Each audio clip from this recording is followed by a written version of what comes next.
of Change News. Good day. Welcome to Voice of Change Radio News. I'm Amanda Kumalo. Thank you for joining us. A look at the top stories. ICASA bid gets President's nod. Seed banks enhance food security. In business news, exchange rates converge as government policy measures take root. In regional and international news, 19 dead in Morocco after consuming toxic alcohol. In sports, Chevrons eye Super 12 at T20 World Cup. The news in detail.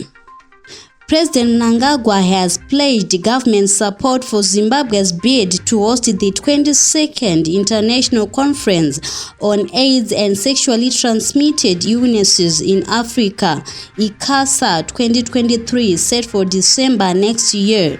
ICASA demands that countries proposing to host the conference must have approval from their government's highest authority before a bid can be formally considered. It is against this background that ICASA Director and Coordinator of the Secretariat of the Society for AIDS in Africa, Dr. Luke Amand Bodia, met the President at State House in Harare yesterday to get his blessings before he and his team examine Zimbabwe's bid. President Mnangagwa's nod means Zimbabwe will now join Kenya as the two official host candidates for ICASA 2023. The team has already assessed the suitability of Kenya, and final results are expected after the vetting of Zimbabwe. Government is making efforts to promote traditional crop varieties by establishing seed banks in communities with the ultimate objective of enhancing food security. The program is hinged on the Presidential Input Scheme and ICASA Pfumvudza conservation farming. Communities are being encouraged to grow crops that are suitable for their respective ecological regions. This will also help preserve traditional drought-resistant crop varieties that were almost disappearing as farmers had adopted commercial crops at the expense of varieties that were grown by their ancestors. In Matebele North, seeds and food fairs were held in Bubude, Cholocho, where a community seed bank was launched recently, while another was held in Jambezi, Wange district on Tuesday.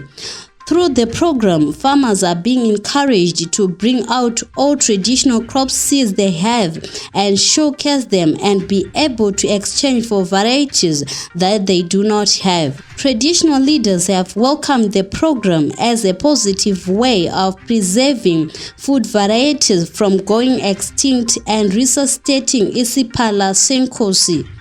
President Mnangagwa has conferred national hero status on Liberation Stalwart Comrade Haiten Komo, who died a fortnight ago. He was 70.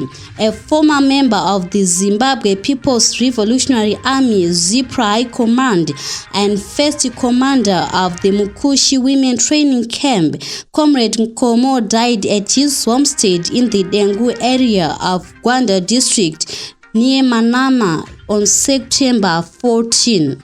In his condolence message yesterday, President Mnangagwa said he learned with deep grief and sorrow the news of the passing on of Comrade Komo, one of the veterans of the War of Liberation.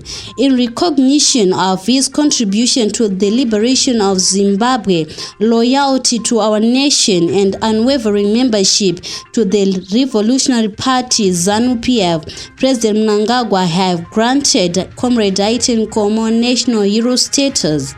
Construction of the 2,400 megawatts Batoka Gorge Dam and Power Station is picking up momentum, with the Zambezi River Authority now submitting the necessary environmental and social impact assessment for for review.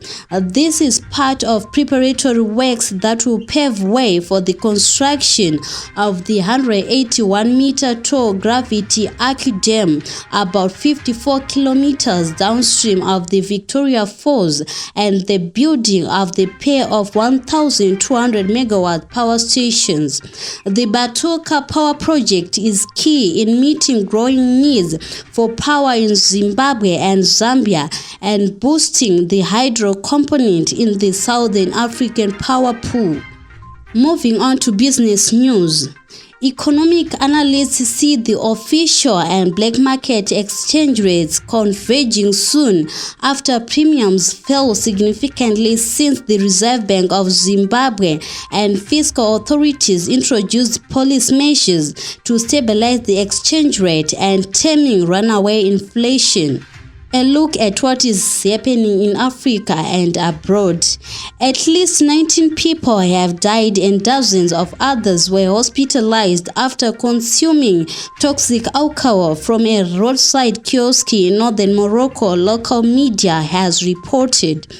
The Directorate General of National Security said in a statement that the police had arrested a 40-year-old suspect in connection with the incident. The victims are thought to have consumed the toxic alcohol in the suspect's store, where investigators later found nearly 50 liters of the liquid.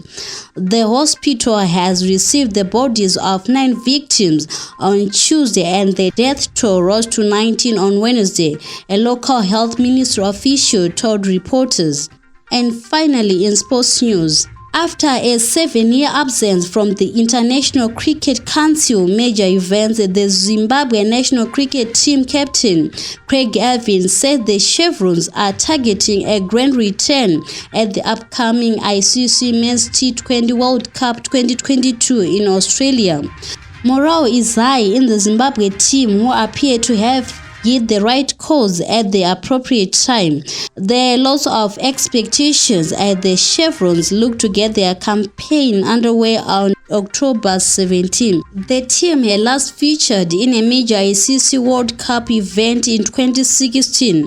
The Chevrons were thrown out of the qualification process for the last edition of the T20 World Cup following the suspension of Zimbabwe cricket's membership by ICC, much to the disappointment of the domestic cricket fraternity. That ends this news bulletin. Voice of Change News.